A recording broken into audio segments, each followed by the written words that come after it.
Well, this is different.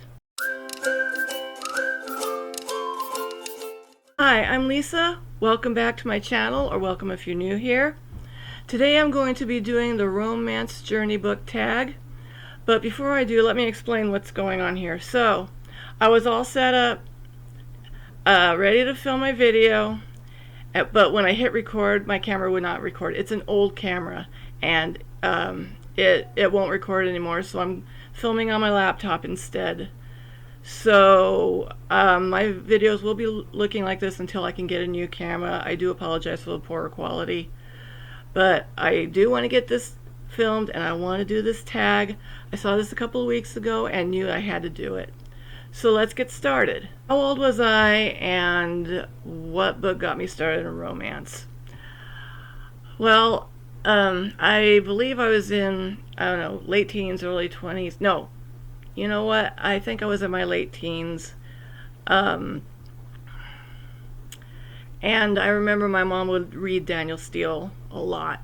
And she encouraged me to try them out, to, try her books out. And I believe the first book, the first of her books that I read was The Promise, because I remember seeing the movie a few years before.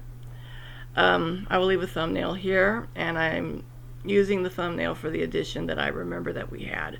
So, anyway, this is the book that got me started, as far as I can remember, and I've read more of her books, and I discovered for the first time what reading romance and reading in general can really offer, even though I have read books before.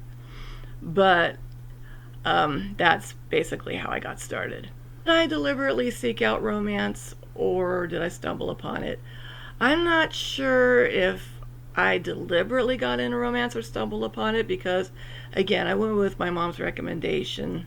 I knew she was reading romance, so I'm not sure that would count as a stumble upon, but I also didn't know what to expect. So maybe deliberate, I don't know. Did I start with traditionally published books or independent books? When I started reading romance, independent books in the bookstore was not an option. Let me give you more of an idea. If you were even lucky enough to find your book on audio, it would be an abridged version on a set of cassettes, and there were no ebooks, no e-reading. See, I started in the 80s, so it would be traditionally published. And which one do I prefer? I don't care if a book is traditionally published or independently published, as long as it's a good book. What romance trope was I afraid of, but now I love or enjoy? Probably dark romance. I still don't want to read dark romances with toxic relationships. But if it's got a little suspense, a little, whatever. And I believe the book that got me introduced to dark romance with elements that I didn't think I would be able to deal with is The Savior's Champion by Jen Moreci. This is a dark fantasy romance with a death match. There's graphic violence in there, which I usually try to avoid. But this was an enjoyable read. I love the journey. I love the found family aspect here. I love the conflict. I loved the relationship between Tobias and Layla. And I am looking forward to the next book in the series. So I did read the companion novel, The Savior's Sister, but I didn't enjoy it as much as this. But this is a book that showed me that dark romance can actually be fun. Is there a romance that I read early on that I would review differently today? I only started reviewing books like a little over a year ago. Rating books, but recently I've been reviewing them.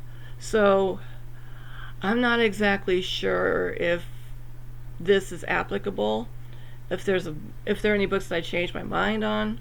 A lot of the Daniel Steele books the romances that I remember reading had future relationships where there was adultery, and that I don't want to read. I have made exceptions, but if it's done right, and if the I don't know, but normally cheating is something that I would avoid or choose to avoid.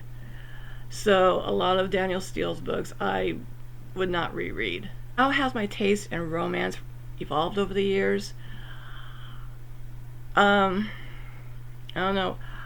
I thought I gravitated more towards contemporary romance, but yeah, even just a few years ago when I started getting back into reading and romance again, I would gravitate more towards maybe contemporary or fantasy or whatever. But I find that I really enjoy historical romances, and I didn't really know I would enjoy historical romances as much as I do now. So that's how my tastes have changed. Most powerful romance I remember reading that has left an impression on me, a lasting impression, is The Madness of Lord Ian Mackenzie by Jennifer Ashley. This book means so much to me. We have a neurodiverse hero, strong widow heroine. We have a murder mystery. We have passion.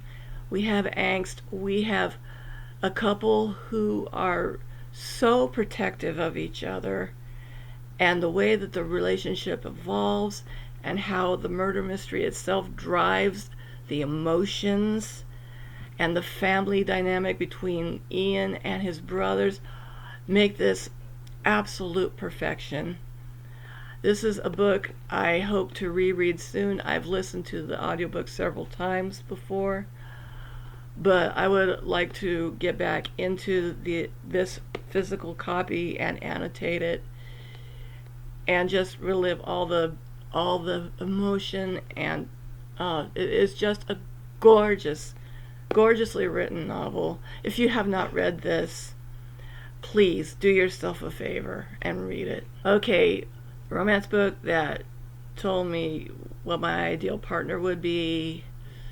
I'm not even sure it's applicable. I've been married for 26 years, and I just recently got back into romance, and I don't remember what was going through my mind way back then, so I'm skipping that question. Romance book recommendations to a seasoned romance reader. I'm not sure what recommendations I would give, but for a beginner, I would most definitely recommend, if they want to try historical romance, I would definitely recommend the Girl Meets Duke series by Tessa Dare. These books are easy to read. They're funny. They are historical rom-coms. The humor is amazing. The connection between the characters, the romance, and just really amazing, entertaining books that will keep your attention. These are perfect for beginners, and even if you're not a beginner, these are absolutely enjoyable. I cannot say enough good things about these books. For contemporary, I would recommend the Brown Sisters series by Talia Hibbert. This is also an easy series to read. They are rom-coms as well, with a lot of great humor, great banter, and also lots of amazing representation, sexual representation, racial representation, chronic illness representation, neurodivergent representation, all in these books. They are just absolutely sweet and romantic and just amazing. And what I love about these books is that the characters are not the typical cookie cutter type of characters. These are people that are just like you and me, everyday people, and it's so much easier to see ourselves in Talia Hibbert's books than in any other author's writings that I have read. In my eyes, what would be 3 perfect books? Top of my list, The Madness of Lord Ian Mackenzie. Again, I can't say enough good things about this book. It's perfection.